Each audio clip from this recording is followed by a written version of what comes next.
Back on In Focus, the parents of over 50 pupils are from Qwabi Primary School in QwaQwa in the Free State say they are disappointed with government's failure to help those trapped in the snowstorm. Nearly 2,000 vehicles were stranded on the busy N3 highway over the weekend, with one person dying from hypothermia. Nqobile Madlala has more. On Friday, 20th of September, a rare snowstorm was enough to shut down the national toll road between Montrose and Howick, leaving many motorists stranded. Amongst those stuck in the road was a busload of learners from Qwabi Primary School in the Free State who were coming back from a school outing to Durban on their way back to QwaQwa. Unfortunately, the trip for grade 4 and 5 children would be extended by over 2 nights, stuck on the N3 in the cold. Now, many parents are unhappy. They could have reacted quickly. You know what? We are having SNDF usually being sent to Africa to go and rescue people in Africa. What is it that the black man has done in South Africa? What about our children?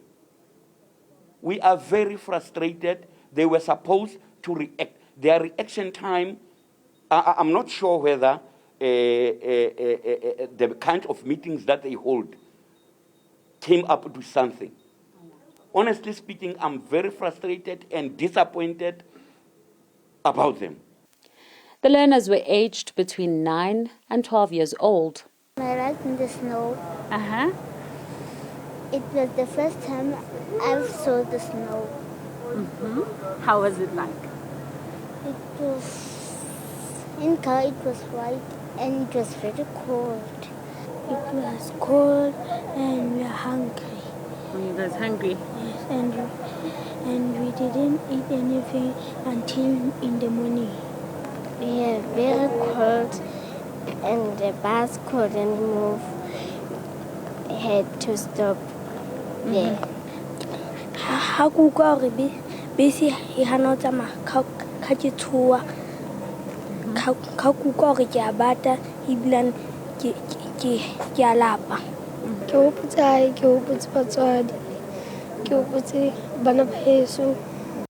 As the learners started to feel the anxiety and fear, they began reacting physically. It was snowing, heavily snowing, and then we had to stop. We had to sleep there as some of the learners were now getting sick. They were vomiting, others were having runny stomach, they were having diarrhea, so it was very difficult for us. I think the department can provide a counseling session because at this point I know for a fact that our kids are not okay. According to the Free State government, QwaQwa will convene a multidisciplinary stakeholder forum with all departments, NGOs and the private sector represented.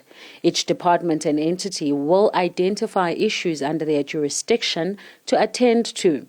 These teams are expected to provide a report to the Premier for consideration. For Newzroom Afrika on Channel 405, I am Nqobile Madlala in the Free State.